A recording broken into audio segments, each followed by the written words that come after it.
This is Stories of Impact, the art and science of human flourishing.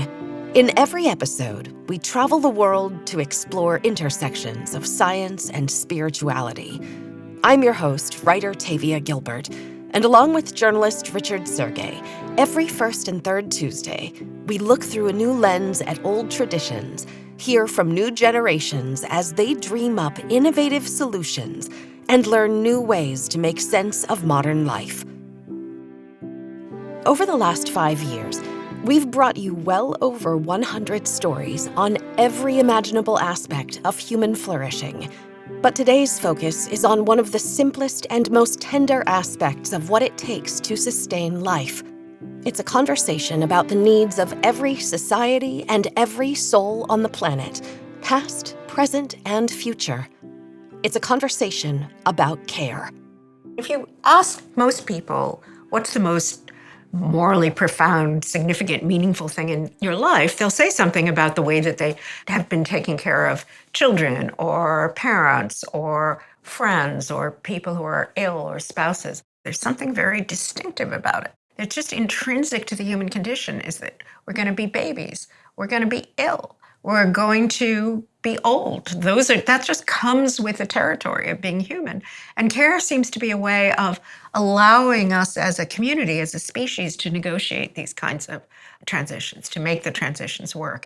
Dr. Alison Gopnik is a professor of philosophy and psychology at the University of California, Berkeley, and a leading researcher on caregiving. Though care is needed at every stage of life in every nation and neighborhood, Dr. Gopnik doesn't actually have much company in her field of expertise. Caregiving is a really fundamental, deep part of human nature, and yet it's been largely invisible in the academic world. So if you look at moral philosophy or moral psychology or politics or economics, you don't see very much discussion of caregiving. And I think that's partly because caregiving is really different from our other kinds of social relationships. The kind of classic description of human relations in the academy is some version of the social contract theory. So the basic idea is, why do human beings cooperate? Why am I going to be altruistic towards you? Well, there's some kind of reciprocity. I do something for you, you do something for me.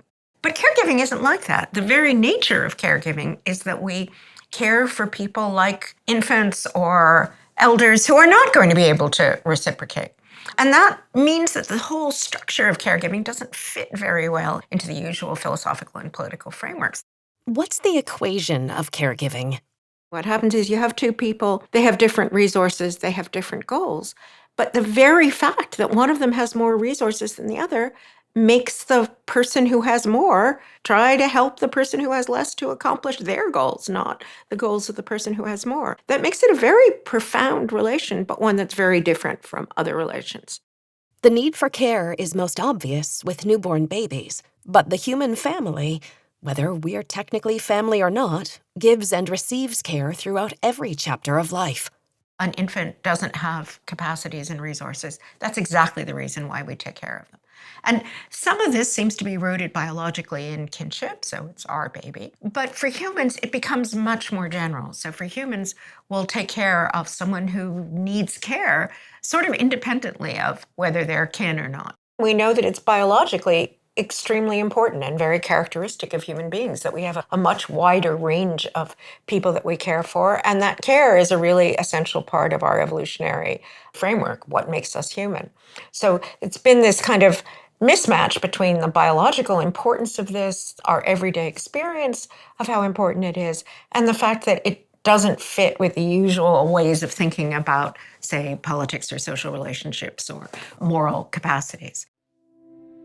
Dr. Gopnik's research underscores that an important piece of care is that it's often very local. We care for the people who we know, who we see, even if they're not our biological kin. Proximity is a key and complicating factor, perhaps especially in America. The fact that we're close to them, that we're interacting with them, seems to play a really important part in care. And yet, we separate people out in our culture. The moms and dads are at work, the kids are at school, the grandparents are in Florida. That's kind of our structure. And maybe if we had the grandparents and the elders and the kids and the adults physically closer together, that would provide a structure in which we could have more care.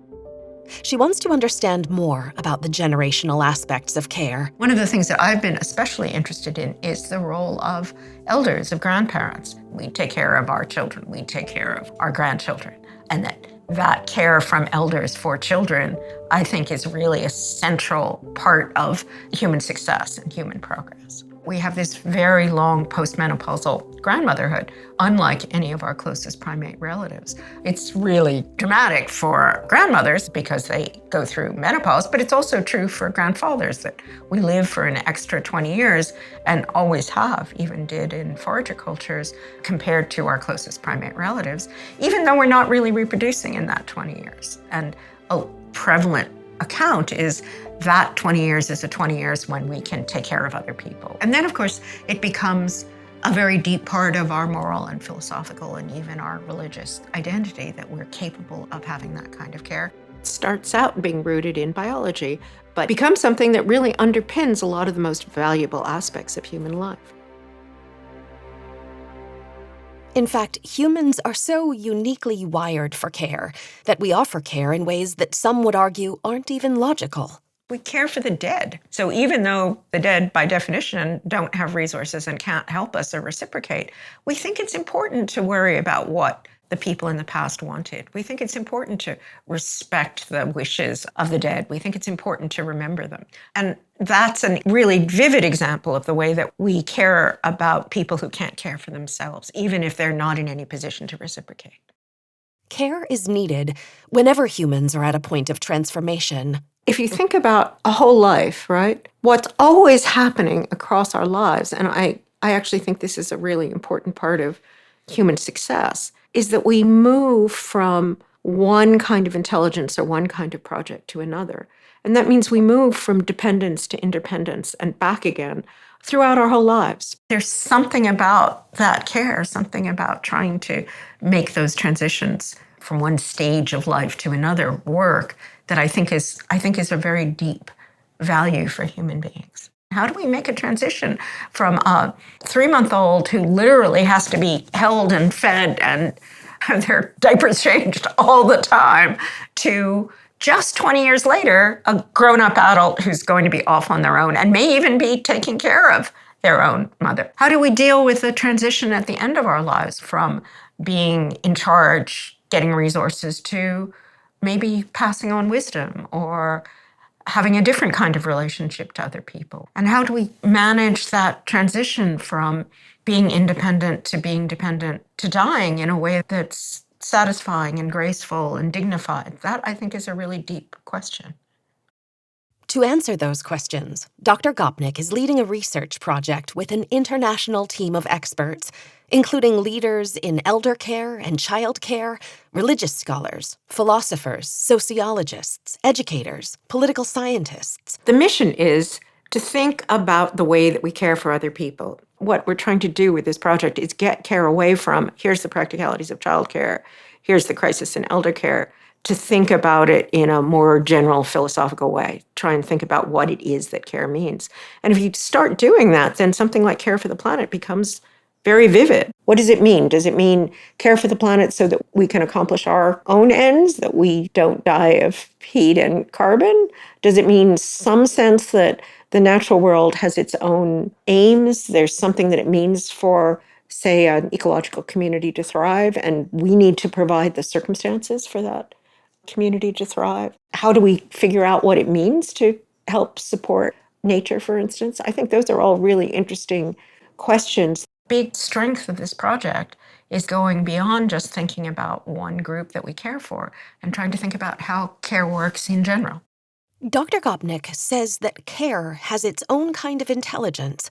We're really interested in the intelligence of care. People sometimes react like care and intelligence, that's an oxymoron, those are different. But if you actually think about what you have to do to care for someone, especially think about what you have to do to care for your elderly parents, that requires a tremendous amount of intelligence and calculation and thought. What would be best for them? What do they want? How do I decide what would allow them to develop goals for themselves? Dr. Gopnik is trying to fill in the gaps of academic research. What are our intuitive ideas about care? We know there's a literature about the negative effects of not having care, especially for children. And one of the really striking things that's happened in the last 30 years is that these differences in what's sometimes called adverse experiences, early experiences without care, those can affect the way people function when they're 50s. It can affect things like how likely are you to get a heart attack when you're 50? And how that works, why those relations seem to be so important is a big question. What do people themselves think when they think about care? And especially, what do children think about care? If you think about it, care is the most important thing in children's lives. It's what keeps them alive. It's the thing that they experience the most of. And yet, although we know a lot about children's everyday theories about how the social world works, we know nothing about what children think about care. What do children think is going to happen when one person is caring for another? What do they think about the difference between what a child will do when mom is present or when dad is present or when there's no one else around at all? Do they think that this kind of asymmetry is intrinsic to care? We have just a few studies that we've just started that suggest that even young kids, 4 and 5-year-olds, think that if you don't actually have tit-for-tat reciprocation, that's a signal that someone's caring for you. So the fact that mom will put a blanket on you, even if you don't put a blanket on mom, is something that even little kids seem to understand and think about. So there's enormous scope for thinking about how do kids learn about care? How do they become caregivers themselves? How do they learn how to become caregivers as adults? What do infants think about care? What do they know? What can they predict about who will care for someone else? And how does it change as we're embedded in a particular culture? We have experiences of care. We learn about care and caregiving. That's a really central question. Caregiving challenges how we might typically organize relationships and social structures. How do we discriminate care from power? Usually, if you think about it, that first person is going to be the ruler and the second person is going to be the subject. And yet, in cases of care, this gets reversed. It's a real question about how do you keep caring from flipping over into a power relation? And vice versa, because care is really important for people. You could imagine that someone might manipulate that, present themselves as being needy, in need of care, as a kind of form of power themselves. So I think what the relationships are between power and care is something that's really important. Dr. Gopnik asserts that care is, at its core, political. We have a sort of picture of how care works in what's sometimes called weird, Western, educated, industrial, rich democracy context. But care is really different across many different cultures, and yet it also seems to be a human universal. Babies literally couldn't survive unless someone cared for them. How much can we scale up care from the relationships that you have to your mother or to your child to a whole community or even a whole planet?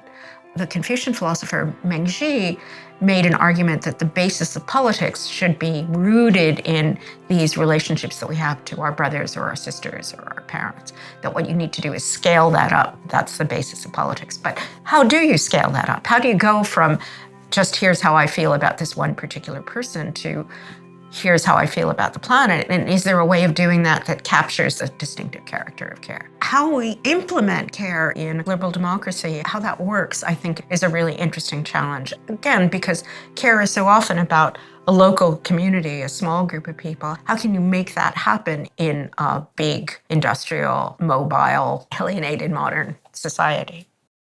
Dr. Gopnik's international study illuminates the differences in care across diverse cultures, but her personal perspective is American. We don't even have a good word for the people who are cared for, even though all of us are going to have to be cared for at some point in our lives. In our culture, especially our kind of individualist culture, there's often a sense that there's something wrong with being cared for, that we shouldn't be in the category of someone who has to be taken care of. And that's a big question, both in, say, thinking about adolescence and thinking about elders or thinking about the ill. There's a sort of feeling of, no, I shouldn't have to have someone take care of me. I should be able to just do this on my own.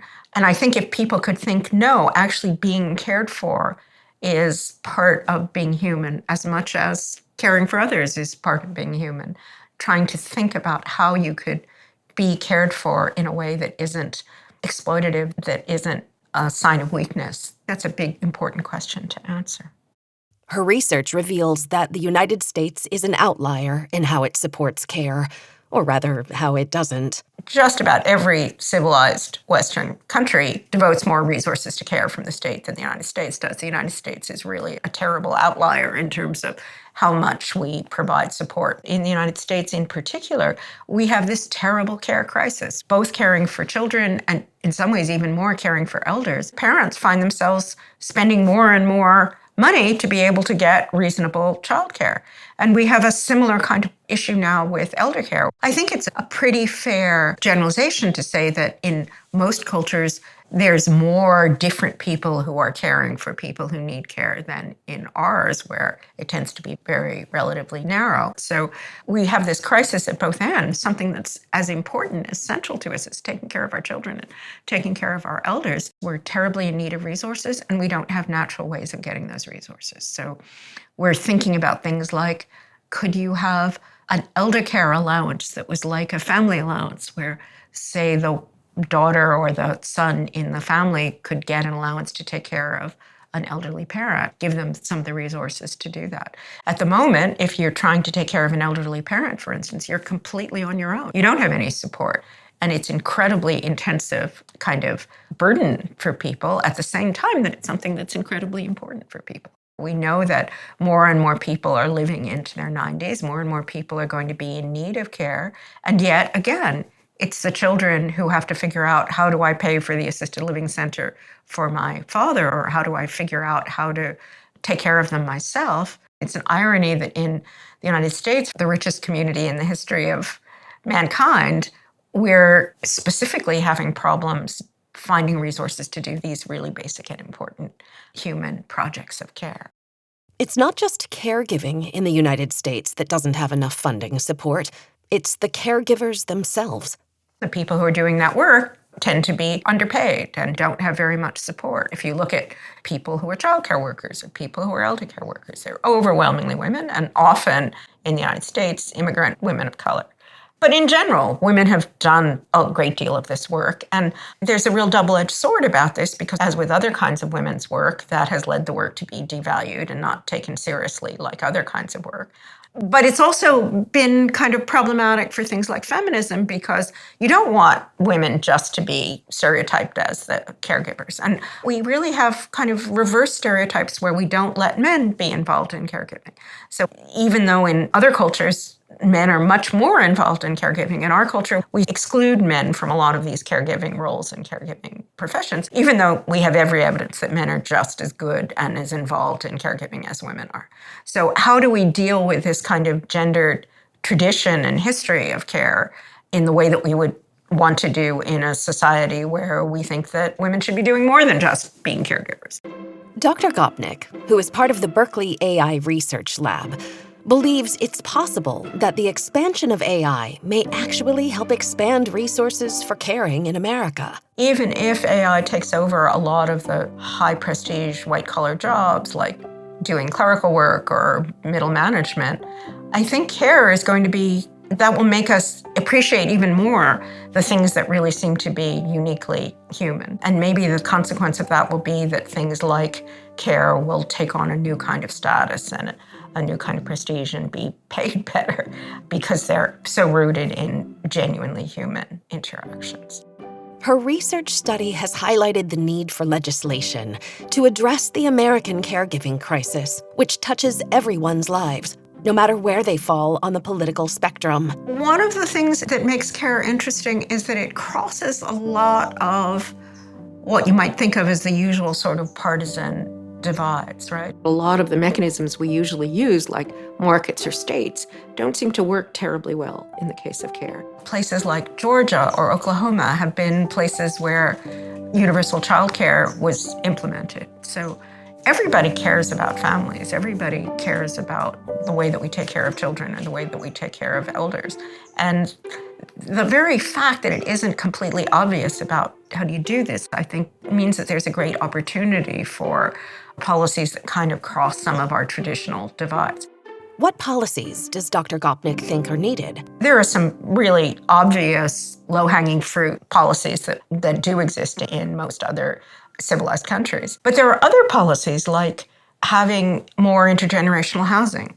And those don't quite fit the usual picture we have of policy, but those policies might make a really big difference in people's lives.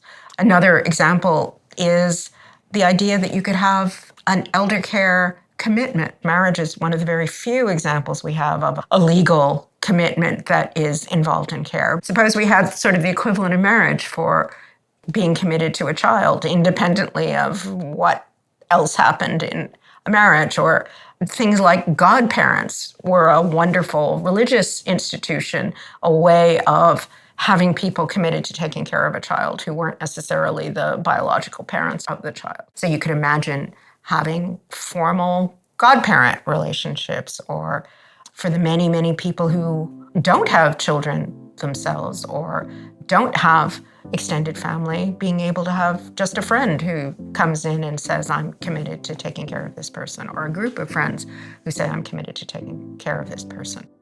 Whatever policies or practices are part of how we care for each other, humans require care, both giving and receiving it, in order to flourish.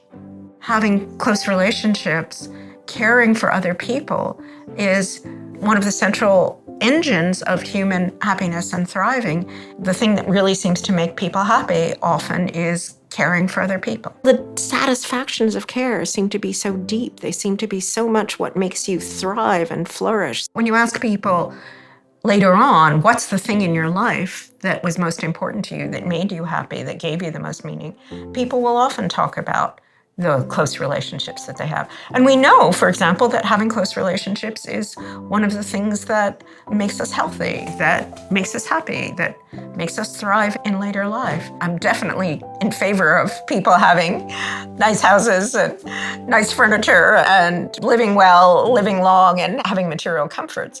And we have pretty good mechanisms for making that happen.